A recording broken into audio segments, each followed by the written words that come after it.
반갑습니다. 금속을 사랑하는 수강생 여러분, 성효경입니다. 이번 시간 마지막 시간입니다. 14주차 마지막이 되겠고요. 이번 시간에 배울 내용은 강화기구에 대해서 배우도록 하겠습니다. 그래서 재료 강도학에서 이제 배운 내용들이 총 이제 정리하는 이제 강화기구를 배우도록 하겠고요. 그 다음에 또 다음 학기에 이제 금속 가공학에서는 뭐 피로나 파괴 이런 부분들까지 다 다루도록 하겠습니다. 일단 여러분들이 가장 궁금해하실 게 이제 기말고사가 되겠는데요. 기말고사는 비대면으로 치루어지고 이 강의가 종료된과 동시에 바로 기말고사 레포트가 출제가 됩니다. 그래서 여러분들에게는 이제 일주일의 시간이 주어지게 되겠고요. 그 일주일 동안 그 기말 레포트를 해서 저에게 이제 제출을 해주시면 되겠습니다. 제일 중요한 거는 다른 과목들에서도 뭐 말씀드렸지만 이 다른 친구들 것을 뺏기거나 이제 아니면은 뭐 인터넷에 있는 내용들 그대로 가지고 오게 되면 저희가 검토를 하고 또 표절 프로그램을 돌리고 또 만약에 표절이라고 의심이 되면 또는 이제 뭐 다른 친구들 것과 같다고 의심이 되면은 표절 심의위원회에서 이제 검토를 해서 만약에 표절이다라고 판단이 되게 되면 그 두 학생 또는 그 다수의 학생에게 모두 0점 처리를 하게 됩니다. 그래서 여러분들이 어떠한 일이 있더라도 이것은 같이 풀어서는 절대 안 되며 여러분들이 혼자의 힘으로 과제를 꼭 하시기 바랍니다. 예, 그래서 여러분들에게 만에 하나 불이익이 가는 일이 없도록 반드시 과제를 혼자서 수행해 주시기 바라겠습니다. 자, 그러면은 이번 시간 마지막이기 때문에 여러분들에게 강화기구에 대해서 설명드리도록 하겠고요. 어차피 그 다음에 뭐 과제 기말 레포트 관련해서는 바로 이제 문제가 출제되기 때문에 시간이 좀 남으면은 좀 다루도록 하고 아니면은 뭐 과제를 바로 풀어 보셔도 괜찮을 것 같습니다. 자, 그러면은 일단 진행하도록 하겠습니다. 금속의 강화기구는 뭐 여러 가지 우리가 나눌 수가 있겠는데요. 첫 번째로 제일 많이 보는 것들이 이 솔리드 솔루션 하드닝. 그래서 이제 그 고용 강화죠, 고용 강화. 그 다음에 석출 강화, 분산 강화, 결정립 미세화, 가공 경화, 마르텐사이트 강화 또는 경화라고도 이야기할 수 있겠죠. 그래서 이러한 총 뭐 여러 가지 뭐 대여섯 가지 뭐 숫자는 더 많습니다. 복합재 강화도 있을 수 있고 또 여기 뭐 디슬로케이션에 대한 부분도 넣을 수도 있습니다. 근데 뭐 디슬로케이션은 사실 뭐 다 포함되는 부분이기 때문에 어쨌든 여기에서 우리가 배울 수 있는 내용들은 한 요 정도를 여러분들에게 강의를 하도록 하겠습니다. 먼저 제일 중요한 것은요, 이 고용 강화가 되겠습니다. 고용 강화라고 하는 거는 원자들이 서로 다른 원자 또는 이제 뭐 크기가 다르거나 한 것들이 들어갔을 때 강화 효과가 일어나는 것을 고용 강화라고 합니다. 크기가 비슷한 경우에는 그 자리를 대신해서 들어가기 때문에 치환형이 되겠고요. 크기가 만약에 크게 차이가 나서 크기가 작은 경우에는 그 사이사이에 들어가기 때문에 침입형이 되겠습니다. 이때 이 원래 있던 것들 우리가 용매라고 하고 들어가는 원자를 용질이라고 하는데 이 용매 원자에 용질 원자가 얼마나 들어갈 수 있느냐, 얼마만큼 뭐 소위 말하면 뭐 녹을 수 있느냐라는 정도를 우리는 고용도라고 이야기를 하고 있습니다. 그래서 우리가 넣고 싶다고 해서 뭐 무작정 넣을 수 있는 게 아니라 이 solubility limit, 고용도가 정해져 있다라는 것이 되겠습니다. 여기에서 만약에 그 치환형 고용 강화를 하기 위해서는 여러 가지 조건이 있는데요. 이 조건이 아니면은 이제 침입형 강화이기 때문에 그것에 대한 기준이다라고 보시면 되겠습니다. 먼저 치환형 강화를 하기 위해서는 15% 이내 사이즈 차이가 나야 된다라는 겁니다. 그렇기 때문에 이 침입형은 그것보다 차이가 훨씬 크다라는 거죠. 그 다음에 치환형은 결정 구조가 같아야 되고 화학적 친화력은 크지 않아야 되고 그다음 가전자 같은 경우에도 용질 원자가 전자수가 용매의 원자가 전자수가 높아야 한다는 이러한 기준들을 가지고 있습니다. 자, 이렇게 해야 이제 치환형이 되는 거죠. 여기서 제일 중요한 게 바로 이 크기 차이, 그 다음에 뭐 결정 구조, 그 다음에 뭐 일렉트로 네가티비티, 그러니까 화학적 뭐 친화력 이런 것들이 되겠습니다. 그러면 고용 강화가 일어나는 이유를 살펴보면요. 만약에 훨씬 더 큰 원자들이 들어갔을 때 왜 강화 효과가 일어나느냐? 우리가 지금까지 열심히 디스로케이션에 대한 이론들을 배웠던 이유가 바로 이러한 강화 기구들을 잘 설명하기 위해서입니다. 그러니까 여러분들이 배운 디스로케이션 이론이 이제서 빛을 발휘하게 되는 거죠. 자, 그러면은 디스로케이션들이 이렇게 길을 지나가는데 만약에 여기에 다른 커다란 원자들이 들어가 있고 또 작은 원자들이 주변에 위치하고 있다라고 하면은 우리가 디스로케이션들이 가는 길이 제대로 형성되어 있지 않다라는 것을 알 수가 있습니다. 즉, 이 길이 뭔가 막혀 있거나 구불구불해지는 그런 것과 같은 현상이 나타나는 거죠. 즉, 이런 식으로 변형된 영역, 우리가 이것을 변형장이라고 하는데요. 이런 변형장이 형성되게 되면 디스로케이션들이 가는 길이 굉장히 불편해지기 때문에 강도가 향상된다라고 볼 수가 있겠습니다. 디스로케이션들이 여기에 걸리게 되는 거죠. 그럼 이러한 현상은 이 원자들의 크기가 클 때만 일어나는 것이 아니라 작을 때도 당연히 일어납니다. 크기가 작을 때에도 이 주변에 이런 식으로 수축되어서 나타나기 때문에 디스로케이션들이 잘 움직이지 못하는 그런 변형장이 만들어지는 것을 알 수가 있겠고요.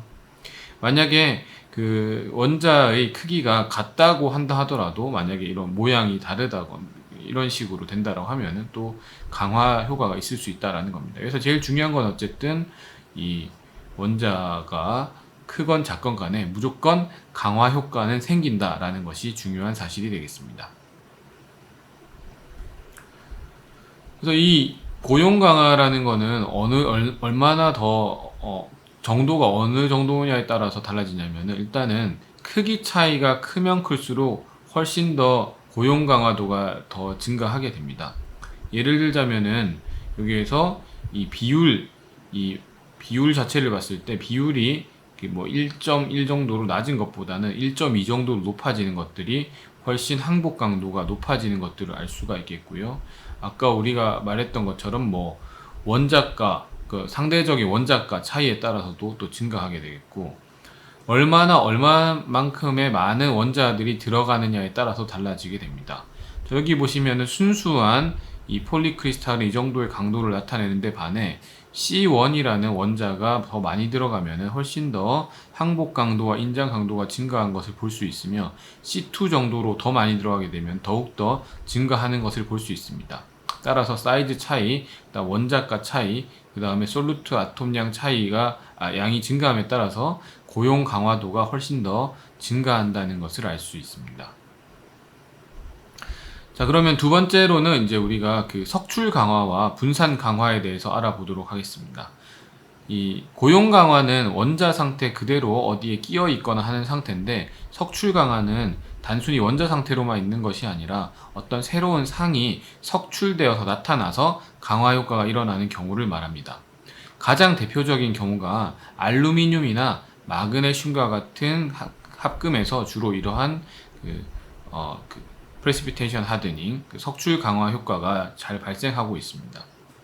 과정을 보게 되면요. 처음에는 솔루션 트리트먼트, 이걸 우리가 용체화 처리라고 합니다. 용체화 처리라고 하는 것은 전체적으로 골고루 원자들이 분포할 수 있도록 만들어준다는 것이고요. 그러면은 확산을 통해서 원자들이 막 잘 이동을 해야 되기 때문에 여기서 굉장히 이 높은 온도에서 용체화 처리를 해준다라는 것을 알 수가 있겠고요. 용체화 처리를 해서 원자들이 골고루 자기 자리에 잘 분포를 했다라고 한다면은 여기서 상을 석출시키기 전 단계로 바로 이제 슈퍼쿨링을 해줘야 되기 때문에 퀸칭을 해주게 됩니다. 그래서 슈퍼쿨링을 해줘야만 상이 형성될 수 있는 그 구동력이 생기기 때문에 온도를 급격하게 낮춰주는 퀸칭을 하게 되는 거죠. 자, 퀸칭을 하게 되면 이제 이 구동력이 커졌기 때문에 나중에 조금만 에이징은 이제 조금 높은 온도에서 살짝 높은 온도에서 이제 놔두는 건데요. 그러면은 용체화 처리를 한 다음에 갑자기 온도를 엄청나게 낮춰 캔칭을 하고 이 이후에 살짝만 에이징을 해주게 되면 이때 수많은 상들이 석출되게 됩니다. 이때 석출된 상들이 이제 하는 그 강화 효과를 우리가 그 석출 강화라고 이야기를 하고 있습니다. 자, 석출 강화와 분산 강화의 가장 큰 차이는 뭐냐면요.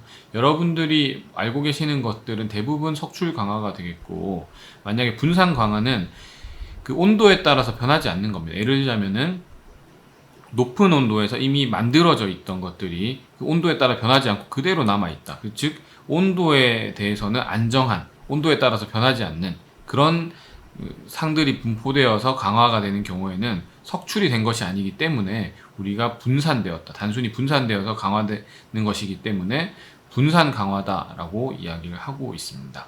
그래서 석출 강화, 분산 강화 이렇게 이해를 하시면 되겠고요.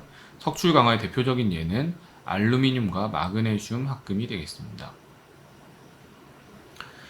자, 그래서 만약 이 미세한 상들을 만들 때 이 석출 강화는 어떤 식으로 해야 이루어지냐면, 첫 번째로 제일 중요한 것은 이 2차 상들이 고온에서 고용될 수 있어야 됩니다. 만약에 고온에서도 그냥 고용되지 않고 상으로 남아있게 된다면은 그거는 나중에 석출 강화 효과가 두드러지지는 않겠죠. 왜냐하면 석출 강화 효과가 되려면은 없던 상들이 생겨나야 되는데, 만약에 고온에서도 상들이 존재하고 있다면 나중에 퀸칭하고 나서 에이징을 했을 때 상들이 그렇게 많이 나타나진 않을 겁니다. 따라서 고온에서 고용되는, 아까 우리가 말했던 용체화 처리 때 거의 100% 고용되는 것이 가장 효과적이다라고 볼 수 있겠습니다. 그 다음에 두 번째는 이 고용도가 계속적으로 높다면, 아까 우리가 앞에서 봤던 이 고용 강화에서 나왔던 고용도 개념처럼, 만약에 온도가 높을 때는 고용도가 높은데 낮을 때는 고용도가 낮아지기 때문에 우리가 석출 강화가 발생하는 겁니다. 그런데 만약에 온도가 낮아졌는데 고용도가 감소하지 않았다. 온도가 낮아도 계속 고용되어 있다. 그러면 석출 강화가 발생하지 않겠죠. 그러면 그대로 고용 강화로 남아 있을 겁니다. 따라서 이 석출 강화가 발생하기 위해서는 온도가 낮아짐에 따라서 고용도가 감소하는 그러한 변화가 나타나야 되겠습니다.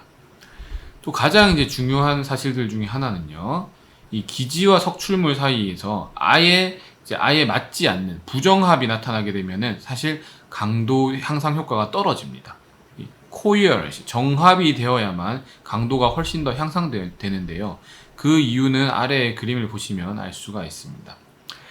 자, 예를 들자면 incoherent한 경우, 이런 그 부정합, 정합성이 없는 경우에는, 자, 그 우리가 디스로케이션에 가는 길로 설명을 하면 되는데, 길을 가다가 우리가 앞에 어차피 길이 끊겨 있다라는 것을 이미 알고 있는 상태다라고 보시면 되겠습니다. 길이 끊겨 있기 때문에 그럼 여기에서 그냥 지나가던가, 어차피 아니면 여기에서 이거 뚫고 지나가던가 하는 판단을 빠르게 할 수가 있겠죠. 그래서 우리가 이미 길이 막혀 있다는 정보를 알고 있는 경우랑 같은 것이 incoherent한 상황이다 라고 보시면 되겠습니다. coherent한 상황, 정합인 경우에는요, 우리가 가다가 갑자기 길이 좁아지거나 길이 엄청나게 구불구불해지는 경우다라고 보시면 되겠습니다. 예를 들자면 우리가 설이나 추석 때 고속도로로 가다가, 옛날에는 이제 T맵이나 내비게이션 같은 것들이 많이 없었을 때는 그냥 갑자기 이제 국도로 가야겠다라 국도로 빠졌는데 오히려 국도가 더 막히는 경우들이 있을 수 있습니다. 그럼 국도가 더 막히면 다시 유턴해서 돌아갈 수가 없죠. 그러니까 거기서는 더더욱 시간이 많이 걸리게 되는 겁니다. 여기서도 똑같이 디스로케이션들이 길을 가다가 여기에서는 갑자기 길이 좁아지거나 길이 구불구불해진 영역을 만나게 되면 훨씬 더 디스로케이션들이 여기에 걸리거나 움직이지 못하게 되는 그러한 확률들이 높아지게 됩니다. 따라서 디스로케이션들이 잘 못 움직일수록 강화 효과가 있기 때문에 이렇게 코에어런트한 경우가 인코에어런트한 경우보다 훨씬 더 강화 효과가 높다. 따라서 기지와 석출물 사이에서 정합성이 나타날수록 석출 강화 효과가 더 높다라고 볼 수 있겠습니다. 자, 여기서 재밌는 사실은 석출이라고 하는 것은 실제로 이렇게 석출이 돼버리는 것을 여러분들이 석출이라고만 생각하지만 이 중간 과정이거든요. 이게 석출되기 전의 중간 과정이 오히려 이 석출 강화에 가장 효과적이다라고 이해를 하시면 되겠습니다. 자, 그 다음에 아까 제가 구분해야 한다고 말씀드렸던 dispersion hardening, 그러니까 분산 강화는요, 여기서 일단은 2차상 고온에서도 낮은 고용도가 가지기 때문에 고온에서 이미 어떤 2차상들로 남아 있는 겁니다. 그래서 고온에서도 완전히 녹아 있는 것이 아니라 2차상들로 존재를 하고 있는 거죠. 그래서 온도가 낮아진다 하더라도 어차피 원래 있던 2차상들이 그대로 있는 경우들도 있다라는 겁니다. 물론 이런 경우에도 온도가 낮아짐에 따라서 고용도가 감소해야 훨씬 더 효과가 있겠고요. 그 다음에 디스퍼션 하드닝 같은 경우에는 자, 생각해 보시면 아시겠지만 고온에서도 만약에 그 어떤 그 파티클 형태로 남아 있다라고 하는 거는 실제로 그 용해되기 힘든 거라는 거겠죠. 즉 이게 용해될 수 있다, 고용될 수 있다라는 거는 정합성이 있는 경우에는 예를 들자면은 원래 그러니까 정합성이 있다는 건 그런 거죠. 자, 여기에서 이러한 것들이 존재했던 게 아니라 원래는 그냥 다 매트릭스였습니다.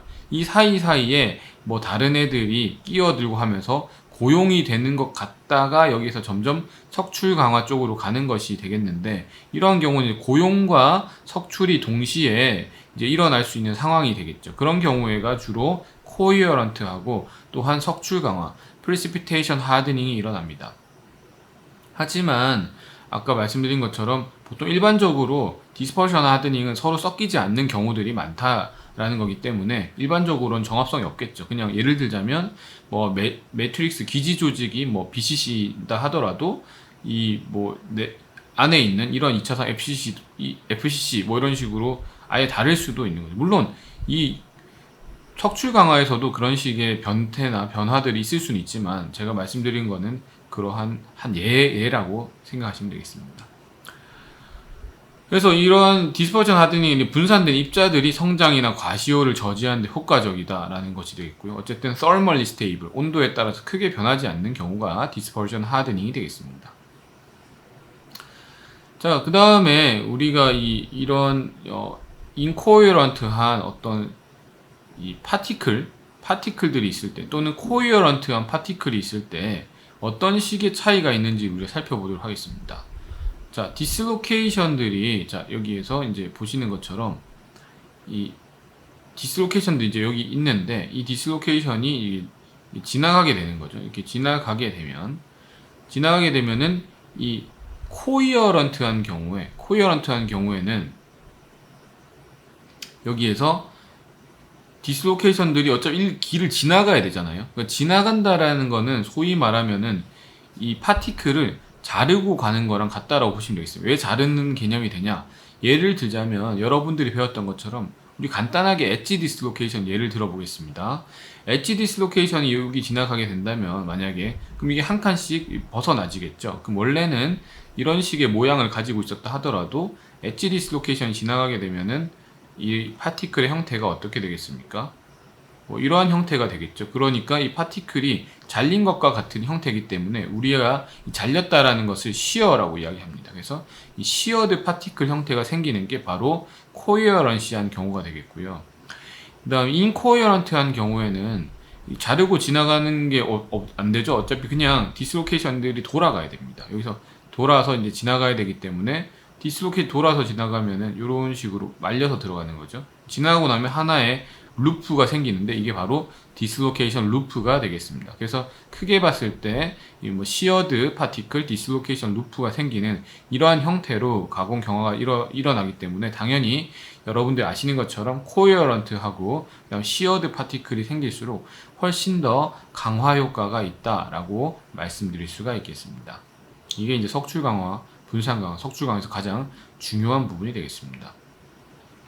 가장 대표적인 것이 알루미늄 합금이 되겠는데요. 알루미늄의 경우에는 순수한 케이스인 1000개부터 시작해서 그다음 2000개가 이제 카파, 구리가 들어간 경우가 되겠고요. 3000개가 망간, 4000개는 실리콘, 5000개는 마그네슘, 6000개는 마그네슘 실리콘, 7000개는 이제 징크, 8000개는 리튬 이런 것들이 들어가는 것이 알루미늄 합금이 되겠는데, 알루미늄 합금에 있어서 주된 강화 기구가 바로 석출 강화입니다. 그 중에서 가장 대표적 2000개 알루미늄에 해당하는 이 듀랄루민, 알루미늄 4.5 카파 알로이, 이 듀랄루민이 가장 최초로 개발된 항공용 소재들 중에 하나가 되겠습니다. 중요한 소재인데 이 소재에 대해서 석출 강화 기구를 한번 알아보겠습니다. 자, 맨 처음에 이 영역에서, 이 영역에서 아직 석출이 되지 않은 영역이죠. 이 영역에서 용체화 처리를 하는 겁니다. 용체화 처리. 그러니까 용체화 처리는 완전히 이 솔리드 솔루션, 고용 솔리드 솔루션이라고 하죠. 그래서 이 용체화 처리를 우리가 어떤 경우에는 슈퍼 세츄레이티드 솔리드 솔루션이라고 해서 SSSS라고 하거든요. 그래서 슈퍼, 완전 엄청나게 완전히 뭐 초슈퍼 울트라 이런 거죠. 그다음 세츄레이티드, 그 완전히 이제 이 내부에 그 세츄레이션 완전 충분히 들어가 있다. 슈퍼 세츄레이티드 솔리드 솔루션이라고 해가지고 이거를 우리가 슈퍼 세츄레이티드 솔리드 솔루션이라고 해서 이거를 우리가 용체화 처리한 상태를 SSSS라고 부릅니다. 그럼 이 상태는 완전히 모든 것들이 이 솔리드 솔루션화된 상태가 되는 거죠. 자, 이 상태를 유지한 다음, 이 상태 용체화 처리의 목적은 뭐겠습니까? 모든 원자들이 골고루 고용되어 있는 것이 최고의 목적이 되겠습니다.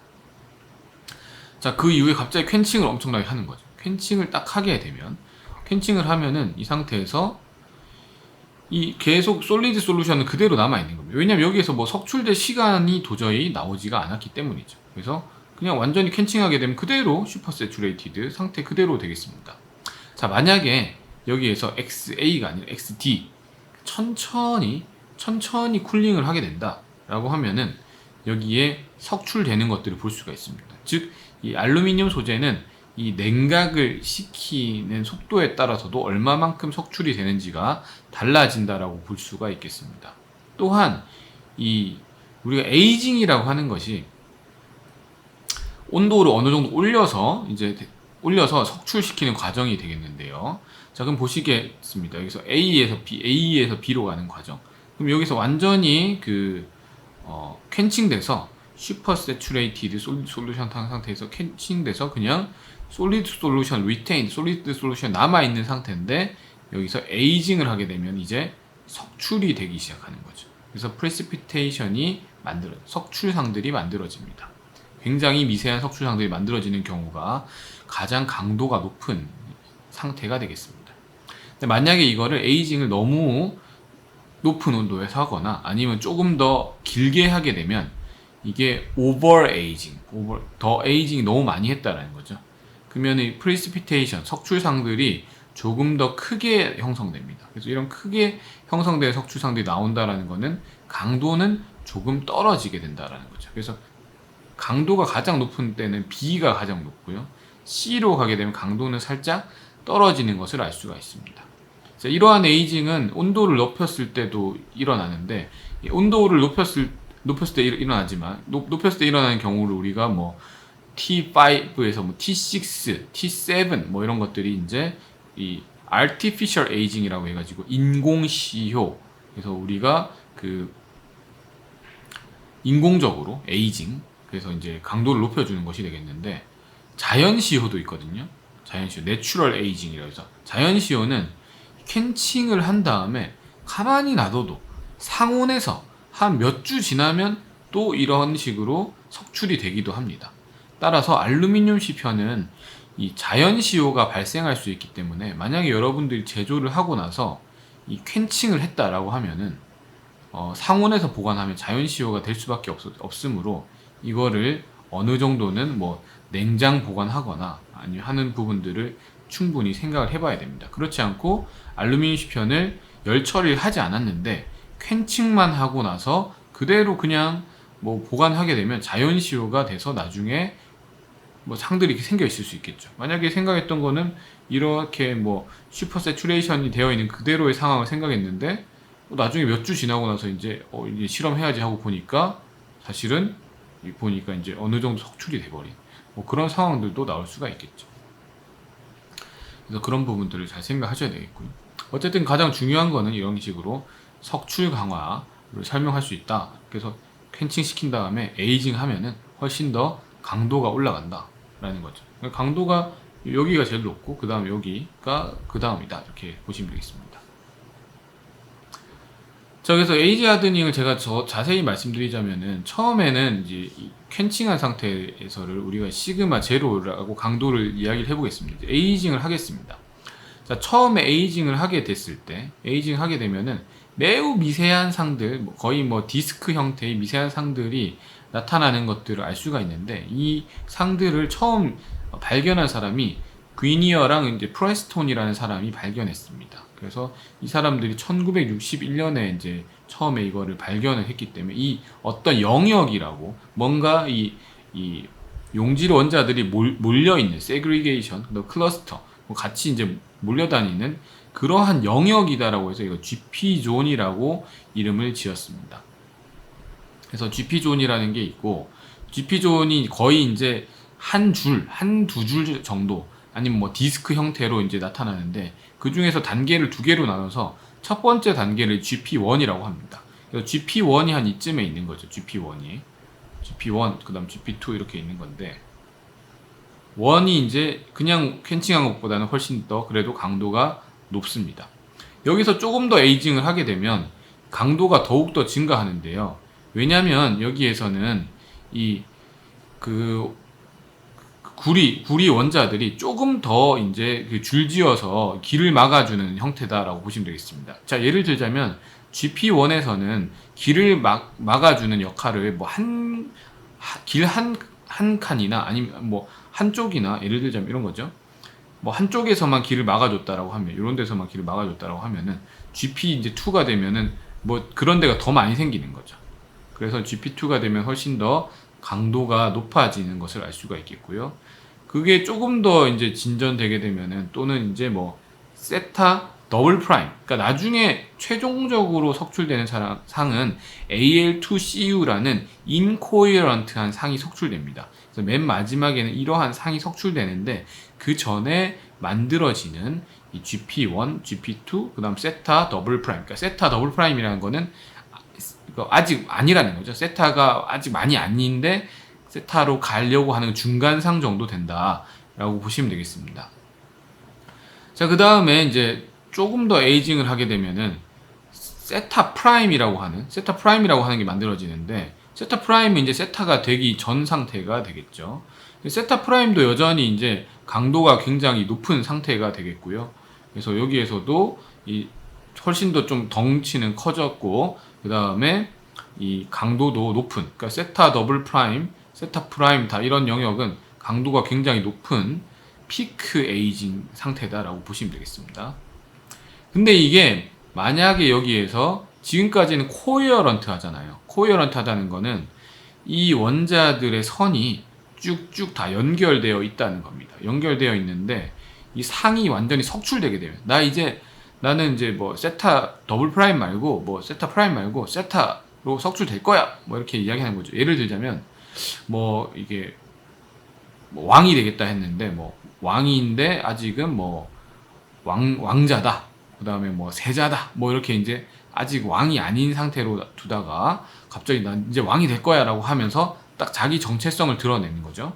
그럼 자기 정체성을 딱 드러내는데, 그럼 당연히 자기만의 것이, 고유한 것이 있기 때문에 AL2CU랑 AL은 당연히 다른 거죠. 그죠? 다른 것이기 때문에 이 주변에 있는 것들은 알루미늄 AL이겠지만 AL2CU는 또 다른 게 나왔으니까 코헤어런시를 잃어버리게 됩니다. 그래서 인코헤어런트해지기 때문에, 인코헤어런트해지는 순간 이런 형태가 되어서 디슬로케 루프 만들고 하는 형태니까 강도가 훨씬 더 떨어지죠. 물론 이 루프 만드는 게 강도 떨어뜨리는 건 아니지만, 시어링 하는 것보다 훨씬 더 강도가 떨어지는 형태다라고 보시면 되겠습니다. 그래서 이런 경우에는 no longer coherent with the matrix. 그래서 더 이상은 이제 정합이 아니다. 그래서 이 강도가 떨어지게 된다라고 이제 여기 교과서에 잘 나와 있고요. 그래서 이제 이렇게 에이징한 걸 우리가 오버 에이징이라고 하고, 여기서는 이제 강도가 좀 떨어지는 그런 현상들을 볼 수가 있습니다. 자, 그럼 예를 들자면은 우리가 스트레스 스트레인 커브를 한번 살펴보겠습니다. 가장 먼저 그냥 순수한 아무것도 없다라는 거는 고용 강화조차 되어 있지 않은 그런 알루미늄을 그냥 이 스트레스 스트레인 커브를 보게 되면 이 점선에 있는 영역이 되겠습니다.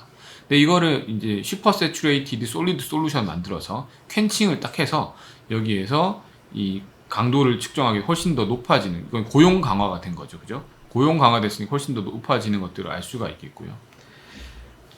자, 그 다음에 여기에서 만약에 그 GP존 정도로 에이징 하게 되면 훨씬 더 높아지고, 그다음 피크 에이징, 세타 프라임이나 세타 더블 프라임이나 세타 프라임 정도로 하면은 훨씬 더 높아지게 되겠습니다. 근데 만약에 여기에서 코어런시를 잃어버린 그냥 오버에이징 상태, 세타 석출된 상태가 되게 되면은 이렇게 더 강도가 떨어지는 것을 알 수가 있습니다. 이게 바로 그 유명한 에이지 하드닝, 바로 이제 석출 강화에서의 그 시효 경화죠. 시효. 에이지를 우리가 시효라고 하거든요. 그래서 시효 경화가 에이지 하드닝이 되겠습니다. 그럼 아까 말씀드렸던 것처럼 이 미세한 석출상들이 왜 강화 효과를 주느냐라는 거는 여기 보시는 것처럼 디슬로케이션이 이렇게 지나가거든요. 그럼 디슬로케이션 지나갔다는 거는 여기에서 아까 제가 그린 거랑 똑같은 그림이죠. 이런 파티클들이 시어드, 즉 잘렸다라는 겁니다. 그래서 파티클이 만약에 작거나 굉장히 소프트하거나 하면은 디슬로케이션이 이 얘들을 그냥 자르거나 아니면 변형시키고 지나가 버릴 수 있다라는 거죠. 너무 크면은 그렇게 못하겠죠, 그죠? 그래서 슈퍼 세츄레이티드 솔리드 솔루션, 제가 아까 말씀드렸죠, SSSS. 자, 이 상태에서 자, 이 강도 뭐 증가한 거 아까 설명드렸습니다. 강도 좀 증가한 거. 그 다음에 근데 이 상태에서 뭐 요거를 하나 설명할까요? 근데 이제 이 슈퍼 세츄레이티드 솔리드 솔루션 상태에서는 이게 가공 경화가 없죠. 가공 경화가. 왜냐면은 여기에서 그냥 이지 글라이드, 디슬로케이션들이 그냥 쭉 활주할 수 있는 그런 형태이기 때문입니다. 왜냐면 파티클들이 없기 때문이죠. 자, 코어런트 GP존이다 그러면은 이제 여기서 그 강도는 좀 높은데 여기서 약간의 이 일드 드랍 있죠. 일드 드랍. 그러니까 일드 드랍이 있는 이유는 여기서 이제 디슬로케이션들이 어떠한 조금 미세한 석출상들이 있으면은 얘들이 뭐 자르고 지나가거나 하는 그런 부분들 때문에 약간의 일드 드랍은 있을 수 있다라고 이야기를 하고 있습니다. 맨 마지막이 이제 오버에이징이죠. 그래서 여기서 항복 강도와 그 다음에 이런 그 다른 강도들이 다 엄청나게 많이 줄어들었고요. 그럼 당연히 여기서는 디슬로케이션들이 이런 파티클들을 자르고 지나가지 못하게 되겠죠. 그래서 그냥 둘러싸서 그냥 바이패싱, 그냥 지나가 버리는 거죠. 그냥.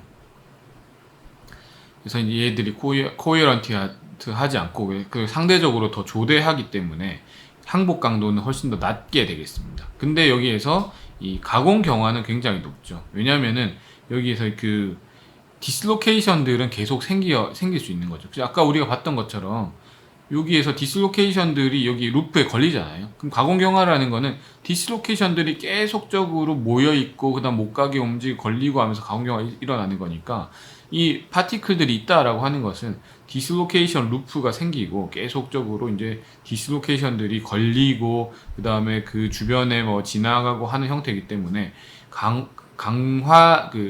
경화율, 그래서 가공 경화율은 높아진다라고 설명드릴 수가 있겠습니다. 이게 미세한 석출상에서의 강화기구 설명이 되겠습니다.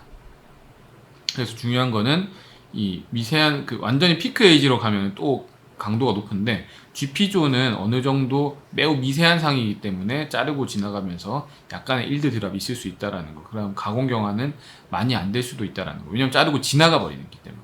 근데 이 피크 에이징이 되면은 뭐 그래도 디슬로케이션 자르고 가기도 하고 뭐 또 만들기도 하고 뭐 여러 개 있겠고요. 오버에이징 경우에도 여전히 그러한 디슬로케이션들이 뭐 탱글드 되고 하는 현상이 있기 때문에 가공 경화는 연속적으로 발생한다라고 보시면 되겠습니다. 아까 말씀드렸던 그 디슬로케이션이 지나가는 메커니즘을 우리가 이제 오로한 메커니즘이에요. 오로한. 자, 이거 단계별로 하나씩 보시겠습니다. 자, 만약에 디슬로케이션이 이게 얘들을 자르고 지나가는 것이 불가능한 상황이 있을 수 있겠죠. 그러면 바이패스 해야 된다 그랬죠. 지나가야 된다 그랬습니다. 그럼 지나가려고 하는데, 자, 1단계에서 이제 2단계 넘어 보시면 이렇게 못 지나가는 거죠. 자르고 지나가지 못하고 이렇게 걸려버리는 겁니다. 2단계, 3단계에서 이렇게 걸려버리는데, 자르고 이제 지나가게 되면, 쭉 해서 지나가게 되면은 하나의 원이 이렇게 툭 남게 되겠죠. 그러면은 이게 지나가면, 자, 보시는 것처럼 이게 지나갔기 때문에 새로운 디슬로케이션이 두 개가 생겨버렸습니다. 원래는 디슬로케이션 한 줄밖에 없었는데 새로운 게 두 개가 생기고 또 원래 있던 것도 그대로 보존이 되기 때문에 디스로케이션이 더 생긴 효과가 있는 거죠. 그래서 여기에서는 반드시 가공 경화가 있습니다. 그래서 이렇게 휘어지는 경우로 우리가 보호, 휘어진다 해서 디스로케이션이 휘어진다, 보호라고 이야기하고요. 그래서 뭐 감마라는 만큼 떨어졌을 때 휘어져서 이제 가는 것들이 있겠고요.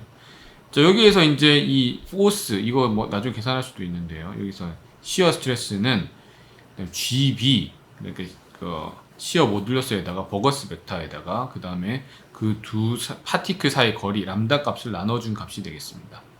그래서 디스로케이션들이 이제 얘들을 지나갔을 때 서로 이제 반대 사인이 되잖아요. 그래서 이제 어니힐레이트, 서로 소멸되는 거죠.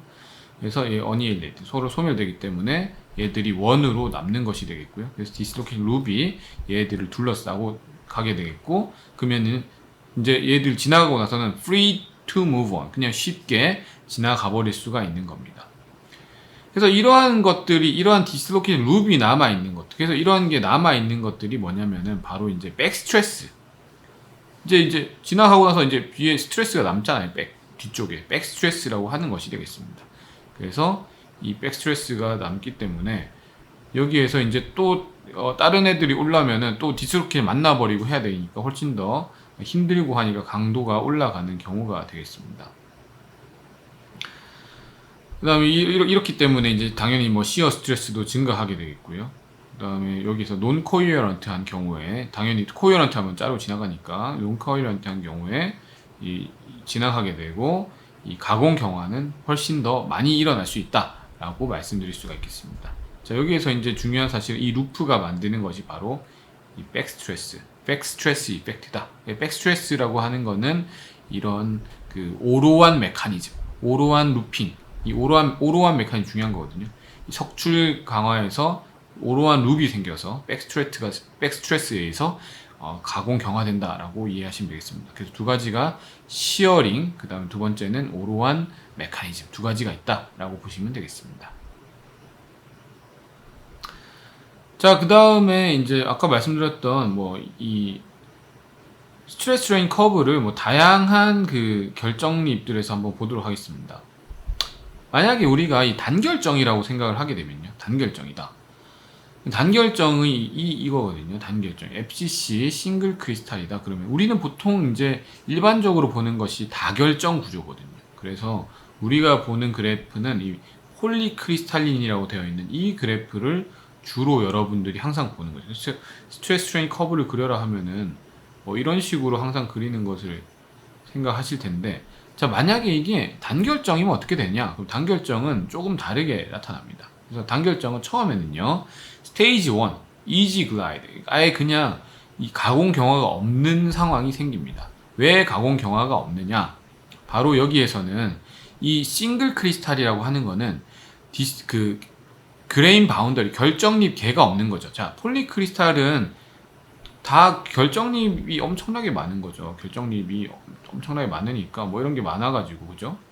그러면 지나가다가 결정립 맞게 만나면은 뭐 이렇게 가공 경화되고 뭐 이런 것도 있을 텐데, 싱글 크리스탈은 가도 아무도 만나는 애가 없는 거예요.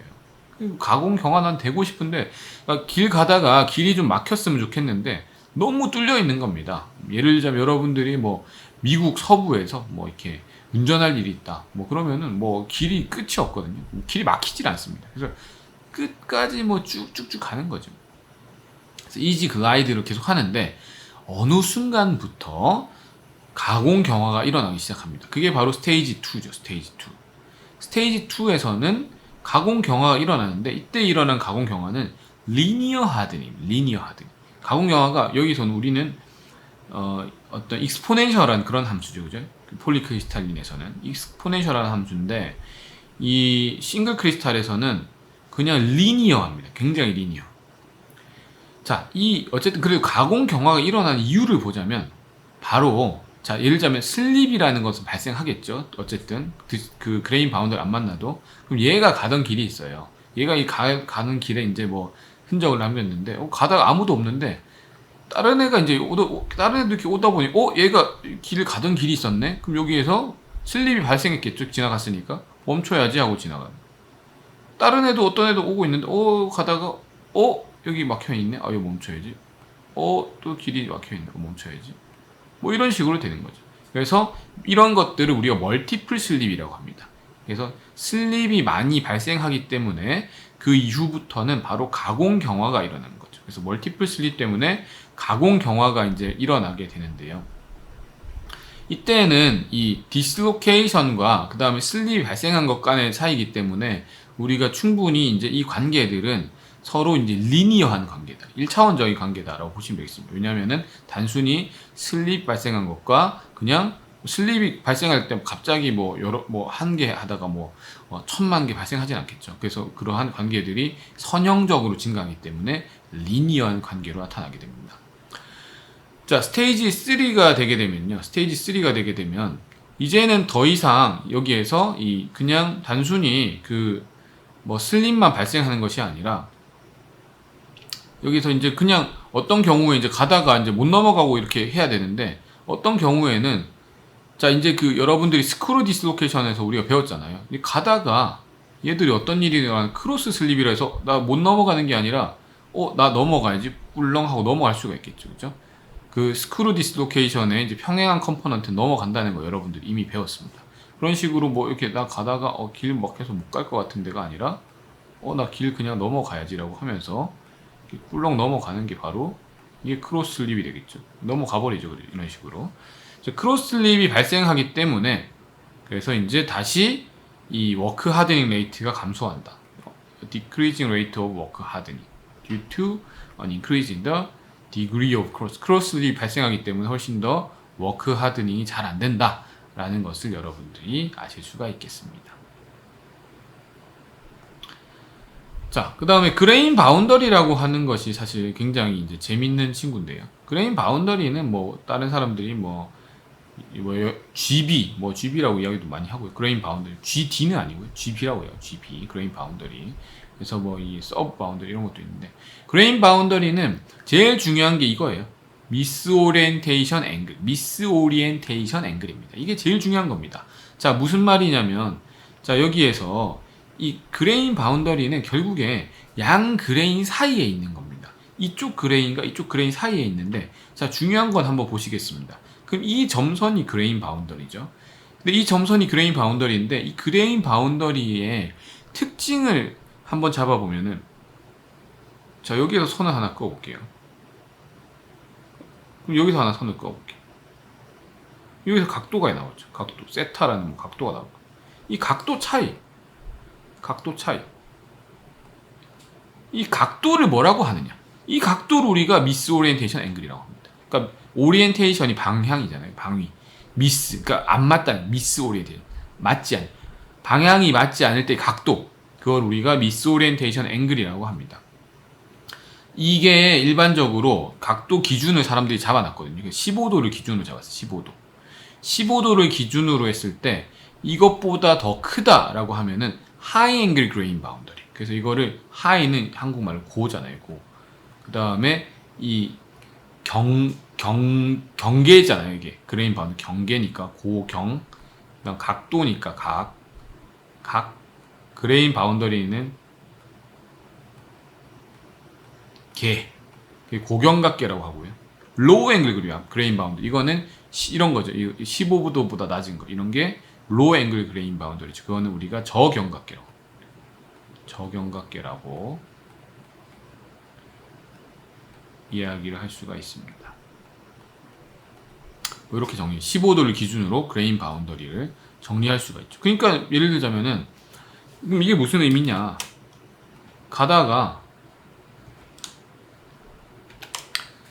자, 저경각계 같은 경우에는 예를 들자면은 뭐 이게 뭐 저경각계 같은 경우에는 뭐 가다가 꺾일 때 뭐 덜 꺾이잖아요. 뭐 가다가 뭐 그냥 쭉 가다가 뭐 쭉 가는 게 크게 의미가 없을 수 있는데 예를 들자면은 뭐 고경각계다 뭐 그러면은 여기서 이제 가다가 예를 들자면은 뭐 15도 이상이다 그러면은 가다가 뭐 여기에서 뭐 이렇게 가다가 훨씬 더 뭐 많이 꺾어야 된다라던가 뭐 그런 부분들이 있기 때문에 여기에서 각도가 그 차이가 크면 클수록 훨씬 더 그 강화의 효과가 있습니다. 그래서 보통 15도 이상이 되는 것들을 우리가 이 그레인 바운더리, 이 고경각계로 주로 이야기하고 15도 이하 되는 것도 저경각계로 의미는 있지만 더 의미 있는 것은 고경각계다라고 보시면 되겠습니다. 예, 다음 페이지로 넘어가겠습니다. 이제 배울 것은 이제 결정립 미세와 그레인 리파인먼트인데요. 이 그레인 리파인먼트가 아까 우리 그레인 바운더리를 배웠기 때문에 어떤 의미이신지 잘 알 겁니다.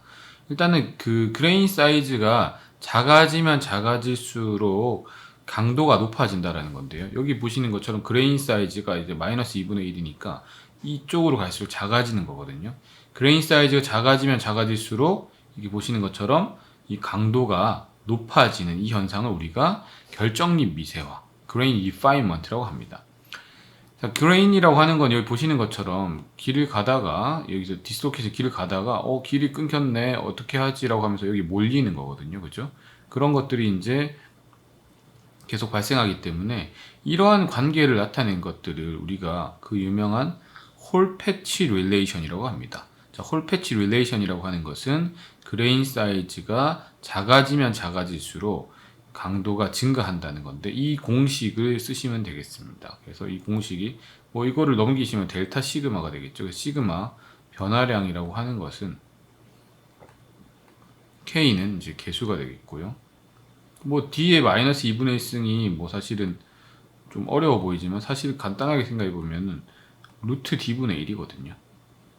그래서 이런 형식이 된다라고 생각하시면 되겠습니다. 그레인 사이즈가 커지면 커질수록 강도는 작아지고 낮아지고 그레인 사이즈가 작아지면 작아질수록 강도는 커지는 그런 관계다라고 보시면 되겠습니다. 그럼 그 이유를 우리가 살펴봐야 할 텐데요. 그 이유는 바로 이 디스로케이션 파일업으로 설명하고 있습니다. 자, 디스로케이션 파일업이라고 하는 거는 여러분들이 앞에서도 이제 좀 봤을 텐데 일단 우리가 가정해야 될 것이 디스로케이션이 어떠한 그 원점에서 생성된다고 가정을 해보겠습니다. 실제로는 디스로케이션들이 주로 생기는 게 그레인 바운더리에서 많이 생기겠지만 일단은 이 어떤 그레인 내부의 어떤 영역에서 어떤 점에서부터 디스로케이션이 생성된다라고 가정을 해보겠습니다. 자, 그럼 디스로케이션이 생성이 됐어요. 그럼 이 자동차랑 같은 겁니다. 가다가 쭉 가는데 이 장애물을 만나는 거죠. 이게 그레인 바운더리가 되는 겁니다. 그레인 바운더리.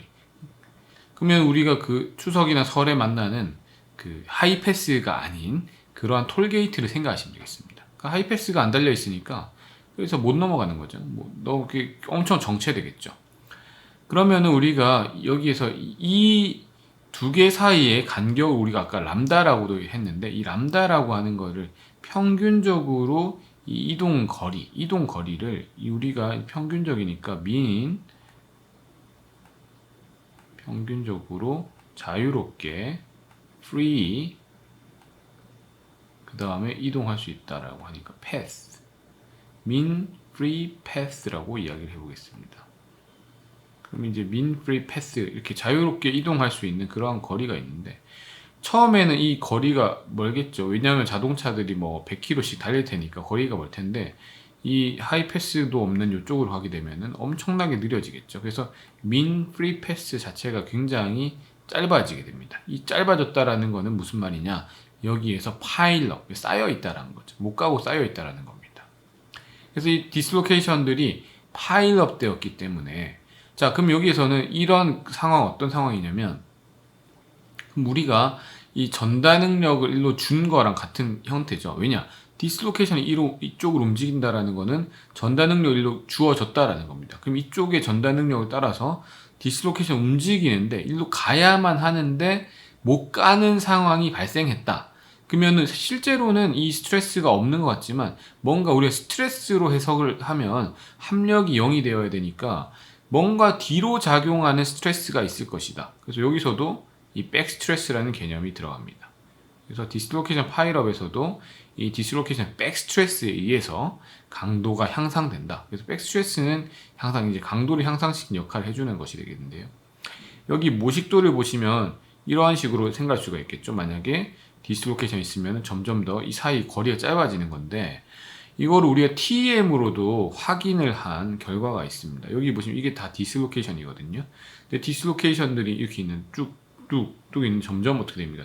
따다다다다닥 뚝뚝뚝뚝 다다다다다다 이게 파일업 되어 있는, 여기에서 그레인 바운더리 쪽에서 이 파일업 되어 있는 것들을 볼 수가 있습니다. 이게 바로 디스로케이션 파일업이고, 이 디스로케이션 파일업 때문에 결정리 미세하게 되면 강도가 증가되게 되고, 그 강도가 증가하는 현상을 우리가 홀 패치 릴레이션이다 라고 이야기를 하고 있습니다.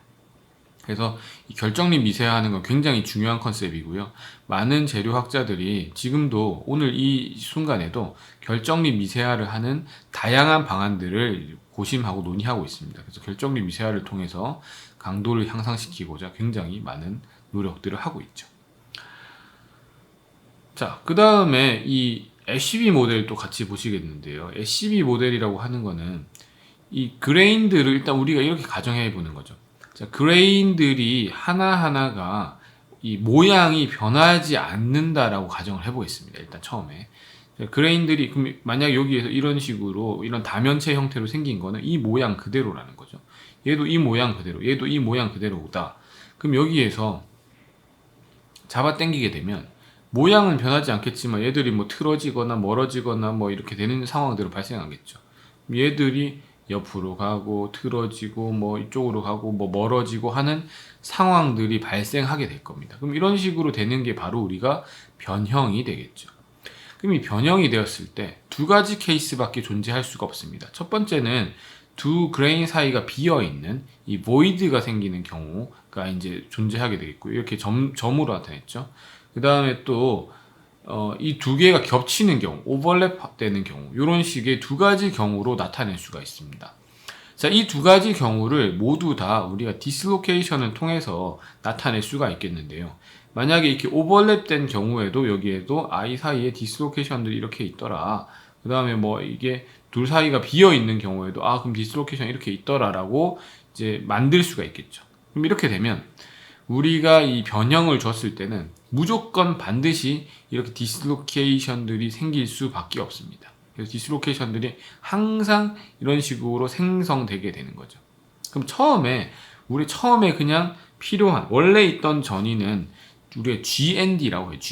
GND는 Geometrically Necessary Dislocation이라고 해서 기하학적으로 그냥 필요한 전위가 되겠고요. 이건 원래 그냥 있는 거예요. 그러니까 디스로케이션 없으면 퍼펙트 크리스탈은 존재하지 않기 때문에 그냥 원래 있는 디스로케이션은 GND라고 하고, 그 다음에 이제 계속적으로 이제 느리게 되면은 엄청나게 많이 생기죠. 그걸 바로 이제 SSD라고 하는데, 이게 Statistically Stored Dislocation이라 해서 통계적으로 축적된 전위, 그래서 계속적으로 많이 생겨나는 그런 전위다라고 보시면 되겠습니다. 계속 엄청나게 많은 디스로케이션들이 생겨난다고 보시면 되겠습니다. 그래서 뭐 여기서 보시는 것처럼 뭐 지오메트리컬리, 자 여기 나오죠. A에서는 그냥 뭐 폴리크리스탈린인데 얘가 이제 변형이 돼서 뭐 오버랩되거나 뭐 보이드 생기거나 하는데, 여기서 나타나는 것들이 이제 형상학적으로 Geometrically Necessary Dislocation들이 이제 C 형태나 D 형태에서 이제 반드시 존재하게 되고, 여기에서 조금 더 이제 가게 되면은 SSD 단계로 가는 거죠. SCB 모델에서 설명할 수 있는 거는 이 GND만 설명할 수 있습니다. 그래서 기하학적으로 필요한 전위만 설명할 수 있고, 이 나중에 실제로는 근데 훨씬 더 많은 양이 나타나는 거는 SSD. 이거는 이제 그 인장이나 이런 거 하게 되면은 폭발적으로 증가하는 그런 전위를 우리가 SSD라고 이야기를 할 수가 있습니다. 자, 이제 그 다음으로 이제 네 번째로 볼 것은요, 이 가공 경화입니다. 스트레인 하드닝. 그래서 이제 스트레인 하드닝과 워크 하드닝은 사실 혼용돼서 쓰고 있습니다. 같은 말입니다, 사실상. 그래서 뭐 변형이 중요하냐, 아니 워크 가공한 게 중요하냐, 뭐 어차피 같은 이야기죠. 주로 이제 그 콜드 워킹, 냉간 가공에 의한 스트레인 하드닝이 일어나는 게 되는데, 콜드 워킹은 이제 제결정 온도 이하가 되겠고, 핫 워킹은 제결정 온도 이상이 되겠습니다. 여기에서 에너지가 저장이 되는 것들은 한 10%고 나머지는 다 열로 방출되게 되겠는데요. 디스로케이션들이 서로 만나가지고 작용하는 것들은 멀티플리케이션이라고 이야기하고, 그 다음에 디스로케이션 이렇게 만나면서 계속 많아져가지고, 디스로케이션 계속 뭐 만나기만 하는 게 아니라 계속 뭐 엄청나게 많이 만나서 이런 식으로 막 디스로케이션 엉키고 하면 탱글이죠, 탱글 되고 이 전체 스트럭처를 우리가 셀 스트럭처가 되고 강도가 높아지는 경우다라고 보시면 되겠습니다. 아까 말씀드렸던 거 디스로케이션 탱글이라는 거 이런 겁니다. 그래서 이제 한 10% 정도 스트레인 줘가지고 디스로케이션 탱글을 이렇게 시켜 놓으니까 이 셀이 형성될 것처럼 이런 식으로 돼 있는데 한 50% 정도 하니까 이 셀들이 막 생겨나고 디스로케이션들이 굉장히 탱글되었다. 즉 이 과정 중에 자 아까 여기 나오는 것도 10% 이건 10%죠. 이거는 자 이거는 50%인데 10에서 50 갈 때 자 10에서 뭐 예를 들자면은 50 갈 때 디스로케이션 탱글 막 되잖아요. 그럼 그러면서 강도가 증가한다는 거죠. 텐살 증가하고 그다음에 일드 증가하고 이렇게 된다라는 거죠. 당연히 여기서 연신율은 감소하겠죠. 이러한 상황들이 있습니다. 자, 그 다음으로 우리가 볼 것은 그 온도를 높였을 때 이야기하는 거거든요. 만약에 그 가공 경화를 했어요. 가공 경화하고 나서 그러면은 자 보시는 것처럼 그 인장 강도 높아졌고 항복 강도는 다 높아졌고 그 다음에 연신율 떨어졌으니까 강도 높아졌는데 연신율 너무 떨어져서 나는 연신율 좀 좋았으면 높았으면 좋겠다. 강도는 조금만 떨어뜨리더라도 연신율을 난 확보하고 싶다라는 생각을 할 수가 있습니다. 또는 내부에 존재하고 있는 잔류 응력들을 없애고 싶다라고 생각을 할 수도 있겠죠. 그래서 우리가 해야 되는 게 이 리커버리, 회복을 해야 됩니다. 회복이라고 하면은 내부에 있는 변형이 엄청 많이 된 것들은 이제 처음에 많이 감소하게 되겠죠. 그러니까 초창기 회복 단계에서는 강도는 크게 거의 감소하지 않고 내부에 어떤 변형된 것들, 응력만 해소해주는 역할을 한다라고 보시면 되겠습니다. 근데 온도가 좀 더 높거나 아니면 오랜 시간 동안 하게 되면은 재결정이라는 걸 하게 되는데요. 재결정이라는 거는 새로운 그레인들이, 프레시한 그레인들, 애기 그레인들이 생겨나는 과정을 재결정이라고 합니다. 그러면은 재결정이 일어나게 되면은 이 스트레인 프리 그레인, 그러니까 예를 들자면은 그 애기들도 보면은 얼굴에 주름이 없잖아요. 그런 것처럼 여기서도 새로운 뭐 이렇게 프레시한 그레인들이 막 태어나게 되면은 굉장히 이 그냥 그 주름 하나 없는 그런 그레인들이 태어나거든요. 그러니까 뭐 이렇게 되기 때문에 얘들은 강도가 디스로케이션들도 안에 없고 하니까 강도가 높아질 수가 없겠죠. 그래서 강도는 떨어지고요. 반면 연신율이 증가하게 됩니다. 그래서 뭐 어느 정도 내가 강도는 조금 떨어뜨리더라도 연신율을 좀 증가하고 싶다 하면은 바로 이런 재결정하면 됩니다. 리크리스탈라이제이션을 하면 되겠고요. 요까지는 괜찮은데 사실 피해야 되는 것은 더 너무 열심히 하면 너무 많이 이제 온도를 높이거나 아니면 너무 오랫동안 하게 되면은 그레인 그로스, 결정리 성장이 일어나고 버리거든요. 아까 우리가 배웠었죠.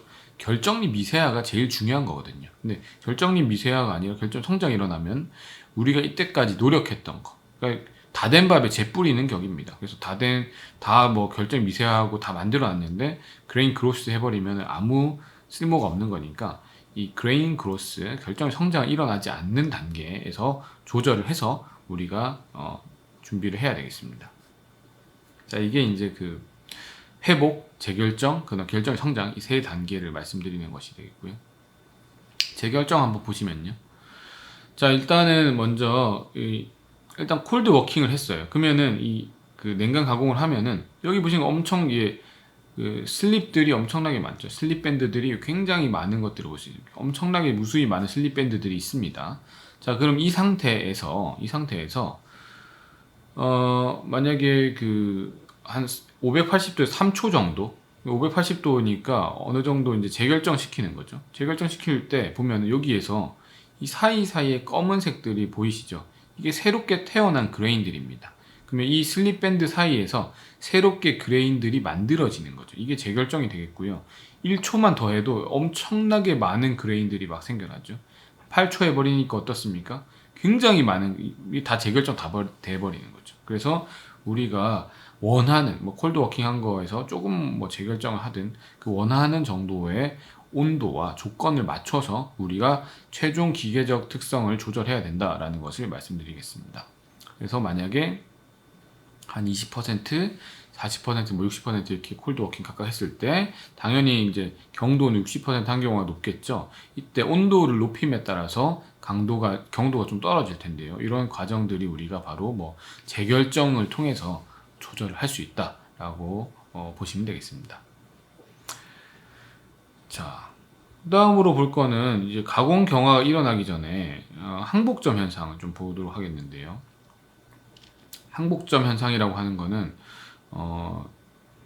스트레인 그 스트레스 스트레인 커브에서 이 중간 이게 쭉 바로 올라가는 것이 아니라 중간에 한번 이렇게 꺾이고 이렇게 올라가는 것을 항복점 현상이라고 하는데, 항복점에서 주로 일어나죠.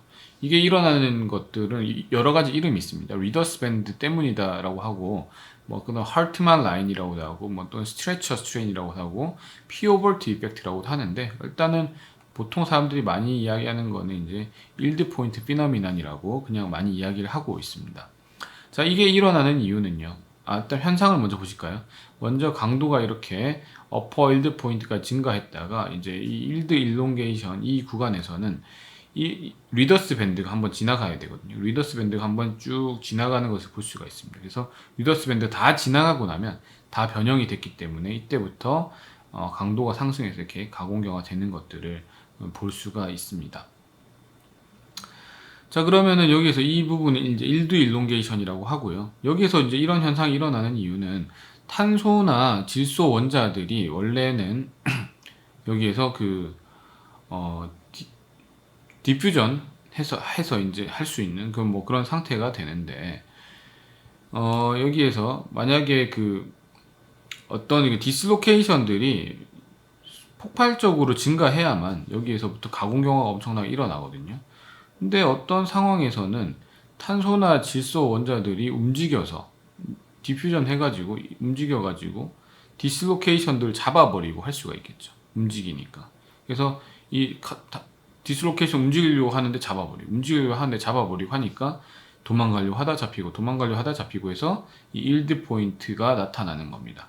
그러다가 어느 순간에 굉장히 폭발적으로 디스로케이션이 증가하게 되는데, 그때는 언제냐면 바로 한번 리더스 밴드가 다 지나간 상태가 되겠죠. 그때부터는 가공경화가 발생할 수 있다라고 하는 것을 알 수가 있겠습니다. 그래서 탄소나 질소 원자들이 이제 움직이면서 디스로케이션들을 잡아주기 때문에 이런 항복점 현상이 일어나게 되겠고요.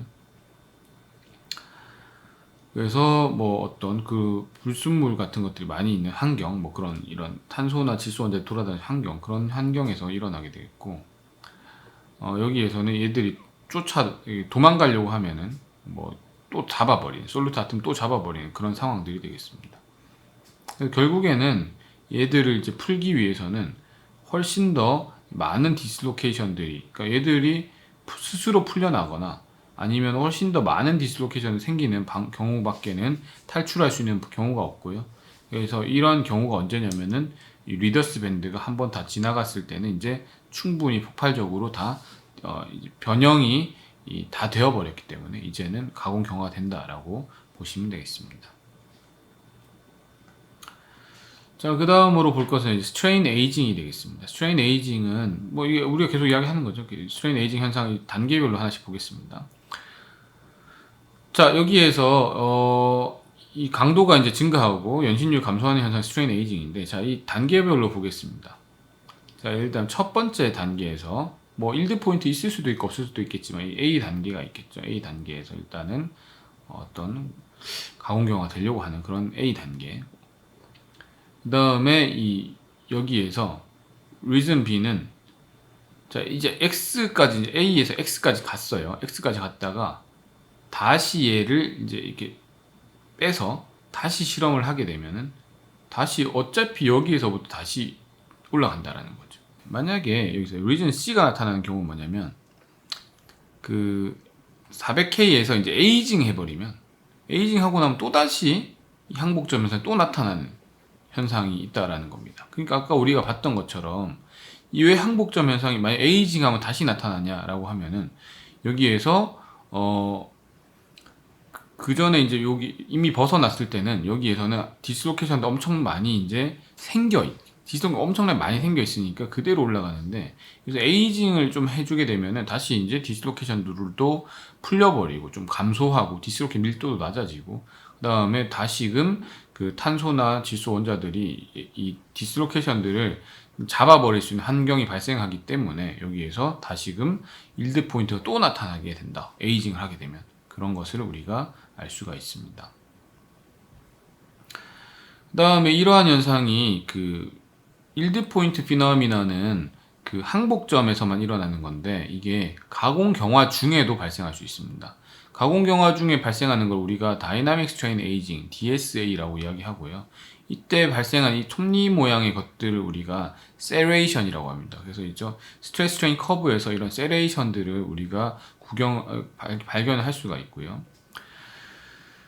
이 세레이션들은 불연속적이고 이제 반복적으로 이제 발생하게 되어 있고, 이 효과는 뭐라고 하냐면 우리가 포터빈 르 샤틀리에 이펙트라고 이야기를 하고 있습니다. 그래서 요 현상이 뭐냐? 이것도 같은 겁니다, 어차피.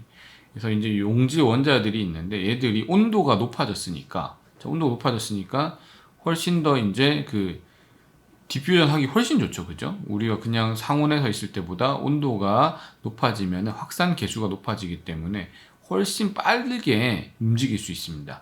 그때 이제 디스로케이션들보다 훨씬 더 빨라지는 상황이 나오겠죠. 그래서 이 솔루트 원자들이, 여기에 있는 어떤 용질 원자들이 디스로케이션보다 더 빨라지는 상황이 나오면, 그래서 가다가 어떤 구간에서는 쭉 가다가 내가 더 빨라라고 해서 다 잡아버리는 거죠. 다 잡아버리는 게 바로 다 캐치, 잡고 그 다음에 못 움직이게 락 하는 게 바로 다이나믹 스트레인 에이징이 되겠습니다. 그래서 이제 이러한 경우에는 이 강도가 이렇게 계속 증가하게 되겠고요. 디스로케이션들이 애들한테서 이제 달아나려고 할 때는 이제 그 떨어지고 그 다음에 다시 잡아서 또 올라가고 뭐 하는 그런 반복적인 상황들이 계속 이 높은 온도에서 나타나는 것들이 다이나믹 스트레인 에이징이 되겠습니다. 그래서 이것도 뭐 예를 들자면은 온도가, 자 보시면은 이게 재밌는 사실은 상온에서는 나타나지 않았죠. 그죠? 상온에서는, 왜냐면은 그 정도 온도가 안 되니까 잡으러 가지 못하는 거죠. 근데 어떤 구간에서는 이 원자들이 더 빠른 거죠. 그러니까 잡아버리는 겁니다. 더 많이 잡아버리는데 또 너무 고온이 되면은 못 잡는 거죠. 왜냐하면 이때는 또 디스로케이션들이 훨씬 더 폭발적으로 많이 생기거나 아니면은 이 소재 자체가 덕타일하거나 또는 어쨌든 이 원자들이 얘들을 디스로케 더 이상 잡을 수 없는 그런 상태가 되기 때문에 여기에서 온도 다시금 이러한 다이나믹 스트레인 에이징이 나타나지 않는 구간도 있다라는 것을 보실 수가 있겠습니다. 자, 그 다음으로 볼 거는 이제 바우징거 이펙트인데요. 바우징거 이펙트는, 자, 예를 들자면 우리가 인장을 한번 했어요. 인장 시험을 한번 하고 그 다음에 여기서 이제 그 강도, 이게 그 로드를 내려서 압축 시험을 하는 거죠. 압축 시험. 자, 압축 시험 하겠습니다. 압축 시험. 인장을 한 다음에 압축 시험을 해서 다시 인장 시험을 하고, 요런 과정이 있는데, 그 인장을 하고 나서 압축을 했을 때 어떠한 스트레인의 변화가 있는 것이 바로 바우징거 이펙트가 되겠습니다. 뭐 예를 들자면 주로 많이 발생할 수 있는 게 뭐 밴딩이라던가 이런 데서도 발생할 수 있고요. 뭐 구부렸다 폈다 하면은 인장 압축이 동시에 걸리겠죠. 그 다음에 뭐 늘렸다가 아니면 그 잡아 당겼다가 풀었다가 할 때, 그 다음에 뭐 롤러 레벨링, 뭐 이게 굴려가지고 레벨링 할 때도, 그때도 생길 수 있는 여러 가지 상황에서 생길 수가 있습니다. 자, 이제 바우징거 이펙트라고 하는 거는 이 소성 변형 와중에 여기에서 디슬로케이션들이 그 베리어, 그 어떠한 그 장애물에서 뭐 그레인 바운더리 같은 것들이 되겠죠. 모이고 이제 탱글되고 뭉치고 해서 디스로케이션 셀을 형성하겠죠. 그죠? 소성 변형 도중에 디스로케이션들이 셀들을 형성하게 됩니다. 근데 어떤 그 로드 리버스, 그래서 힘이 반대로 되는, 그러니까 우리가 인장만 할 때는 계속 상관없는데 압축으로 하게 되면은 어떤 디슬로케이션은 뒤로 가게 되겠죠. 뒤로 가게 되면은, 예를 들자면은 아까 우리가 뭐 오로한 루프 같은 거 할 때도 뭐 이런 식으로 뭐 이렇게 디슬로케이션들이 이렇게 가가지고 이렇게 루프 다 만들어 놨잖아요. 그죠? 근데 만약에 뒤로 가야 된다. 뒤로 가야 되는 상황 나오면 다시 이게 풀려버리거든요. 그죠? 그래서 다시 풀려버리니까 실제로 우리가 인장 한번 했다가 압축 한번 하게 되면은 원래보다 지금 보시는 것처럼 A보다 E'이라고 하는 게 항복 강도가 훨씬 더 떨어지는 현상이 나타날 수 있습니다. 그래서 디스로케이션들이 더 이상은 이제 강력하게 그 강도를 올려준 역할들을 못하는 상황들이 어떤 디스로케이션들에선 나올 수 있다라는 거죠. 뭐 뒤로 가버리면 그런 상황이 나올 수 있겠죠.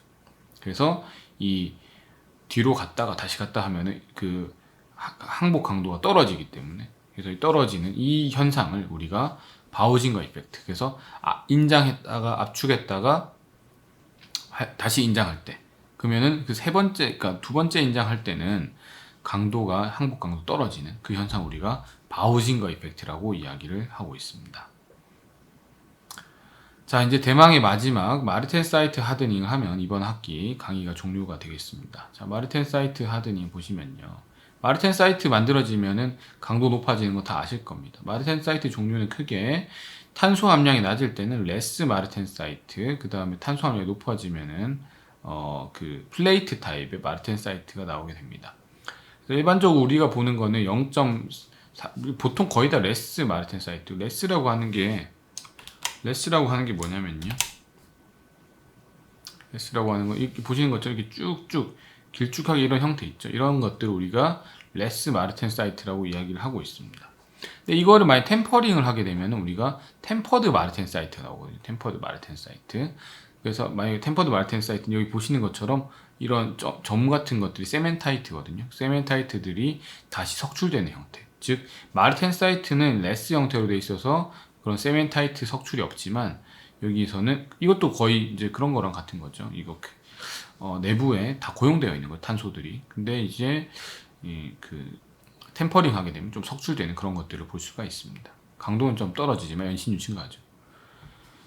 자, 이게 이제 마르텐 사이트가 만들어지는 이유를 우리가 생각을 해보게 되면, 첫 번째로는 일단 FCC에서 이제 BCC로 가야 되는데, 보시게 되면은 요게 FCC고 BCC로 가야 되는데, 마르텐 사이트는 카본이 빠져나오지 못했으니까 BCT라고 하는 것들을 이제 아는 분들이 있을 겁니다. 그래서 마르텐 사이트가 탄소가 못 빠져나와서 BCT의 테트라고날 형태가 돼야 되는데, 이 테트라고날 형태로 만들어질 수도 있다고 보는 게, 만약에 우리가 여기에서 FCC의 큐빅을, 레티스를 두 개를 딱 갖다 붙여보면은 그 사이에 이렇게 빨간색으로 이렇게 점을 연결을 해보게 되면 BCT 형태가 하나 나오거든요. 그럼 이 BCT 형태가 마르텐 사이트가 아닐까라고 생각했던 사람들이 뭐 옛날에 베인이라는 사람들이 있는 겁니다. 그래서 이거를 가지고 이제 돼야 되는데, 근데 실제로 보니까 이 마르텐 사이트 BCT는 이 정도 길이가 아니었던 거예요. 조금 더 짧은 겁니다, 실제로는. 그래서 이렇게 길쭉한 직육면체 형태가 아니라 그것보다는 조금 더 납작한 형태의 것이 바로 마르텐 사이트였다라는 거죠. 그래서 그러면 이게 줄어들기 위해서는 어떤 스트레인이 필요할 텐데, 그게 뭘까라고 이제 생각했던 것들이 바로 베인 스트레인이 되겠습니다. 그래서 이제 베인 스트레인이 뭐 있을 것이다라고 사람들이 생각을 했었는데요. 근데 이 모델이 결과론적으로 말씀드리면 현재는 이제 받아들여지지 않는 모델이 되겠습니다. 그래서 왜냐하면 이러한 모델이 나오기 위해서는 여기에서 이게 전체적으로 큐빅이 다 이게 줄어들어야 돼. 그거는 있을 수가 없거든요. 그래서 어떤 방향을 따라서 움직이는 형태가 되지 않을까라고 이제 이해를 하는 거죠. 그래서 이때 방위 관계가 굉장히 중요한데요. 이 오리엔테이션 릴레이션십이 굉장히 중요한 겁니다. 여기에서 이제 이 만약에 오스트나이트의 111면은 그 페라이트의 011면이 되는 거예요. 그 예를 들자면 이게 111면이 있잖아요. 그죠? 좀 제대로 아까 앞에 큐빅을 그냥 활용하겠습니다. 자, 이게 111면이잖아요. 그죠? 자, 이게 112면인데 요 면이 BCC로 가게 되면은 110이 된다는 거예요. 그러한 관계들이 있거든요. BCC에 110면이 붙어서 나오는 거죠. 그죠? 그런 관계들이 KS 관계, 그 다음 또 비슷한 게 뭐 NW 관계, 그 다음에 GT 뭐 이런 굉장히 여러 가지 관계들이 있는데, 이걸 우리가 오리엔테이션 릴레이션십, 뭐 짧게는 OR이라고 이야기합니다. 그래서 오리엔테이션 릴레이션십을 가진다라는 것을 우리가 알게 된 거죠. 그래서 단순히 이 베인 형태가 아니라 이 111면에 110이 붙어 나와야 돼요. 자, 그런 형태이기 때문에 그런 그림을 어떻게 그릴 수 있느냐 보시게 되면 이렇게 그릴 수가 있겠죠. 요 그림이 되겠습니다. 자, 이게 바로 111면이죠. 111면인데, 111면에 요 부분이 요게 뭐랑 같아지느냐, 요게 바로 이거의 BCC의 110면이 되는 거예요. 요거거든요. 110이죠. 110. 저 조면이랑 요면이랑 같은 겁니다. 자, 이렇게 만들어진다는 거죠. 이게 바로 KS 관계입니다. 이렇게 되어야 마르텐 사이트가 만들어진다는 거예요. 이게 되기 위해서는 여기 잘 나와 있죠. 여기 보시는 것처럼 얘들이 어떻게 되느냐. 여기에 있는 애들이 이 111면을 따라서 조금씩 움직여야 됩니다. 그래서 이 원자들이 조금씩 움직여야 된다는 거죠. 얘는 밑으로 가고 얘도 뭐 밑으로 가고 그다음 여기 얘는 위로 가고 그래서 조금씩 움직여서 여기에 111면이 이 FCC의 111면이 BCC의 110면과 같아지는 상황이 되어야 된다라는 게 마르텐 사이트 하든이 되겠습니다. 자, 그럼 마지막으로 이제 템퍼드 마르텐 사이트 보시겠습니다. 그래서 마르텐 사이트를 템퍼링을 하게 되면서 그 전까지는 우리가 마르텐 사이트가 취성이다, 강도는 높지만 뭐 연신율이 다 쓰지 못한다라고 이야기를 했었는데, 이 템퍼링을 하게 되면서 우리가 마르텐 사이트를 굉장히 많이 활용하게 되었습니다. 그래서 뭐 공구강이나 이런 부분들은 대부분 템퍼드 마르텐 사이트인데요. 마르텐 사이트는 이제 그 애초에 나왔을 때는 BCT 구조로 레스 형태를 가지고 있는데, 이 탄소들은 여기 보시는 것처럼 이렇게 옥타헤드랄 사이트에 이제 고용되어 있습니다. 이렇게 고용되어 있는 탄소들이 이 템퍼링을 하게 되면 빠져나와서 이 카바이드들을 형성하면서 조금 더 터프한 그런 소재를 만든다라고 보시면 되겠습니다. 자, 이렇게 지금까지 우리가 그 재료 강도학에 대한 이제 마르텐 사이트 강화까지 이제 끝냈고요. 뒤에 이제 뭐 예제가 하나 있는데, 예제는 아까 우리가 이야기했던 그 시어 스트레스를 통해서 이제 푸시면은 뭐 계산을 하실 수가 있습니다. 그래서 뭐 이런 부분들도 계산을 하셔가지고 뭐 보시면 되겠고요. 어쨌든 뭐 강화기구를 이제 설명을 다시 요약을 하자면, 일단은 고용 강화, 그 다음에 석출 강화, 분산 강화, 그 다음 결정립 미세화, 그 다음에 가공 경화, 마르텐 사이트 강화, 이런 식으로 5가지로 볼 수 있겠고, 결국에는 이거를 다 지배하는 것들은 디슬로케이션이 굉장히 중요한 역할을 한다라는 것이 되겠습니다. 그래서 이번 한 학기 동안 여러분들이 그 재료 강도학을 열심히 이제 잘 들어주셨고요. 뭐 좀 어려운 내용들이 있기도 한데, 기본적으로 여러분들이 재료학에서 배워야 되는 부분들을 가르쳤기 때문에 이 기초적인 부분들을 좀 잘 숙지를 하시기 바랍니다. 그리고 이제 강의가 종료되게 되면 이제 그 과제 레포트가 나갈 텐데요. 아까 말씀드렸던 것처럼 강의 내용들을 잘 그 공부를 하시고 각자가 그 레포트를 잘 충실히 풀어 주시면 되겠습니다. 그리고 꼭 기한 내에 제출해 주시면 감사하겠습니다. 일단 뭐 재료 강도학이라는 과목이 소재와 그다음 기계적인 부분, 이런 부분의 사이에 있는 과목이라고 생각합니다. 여러분들이 이 배운 이런 내용들을 바탕으로 해서 앞으로 여러분들이 어떤 직업을 가졌을 때, 또 취업을 할 때도 큰 도움이 될 것이라고 생각합니다. 예, 그럼 한 학기 동안 수업을 들어주셔서 감사합니다. 예, 감사합니다.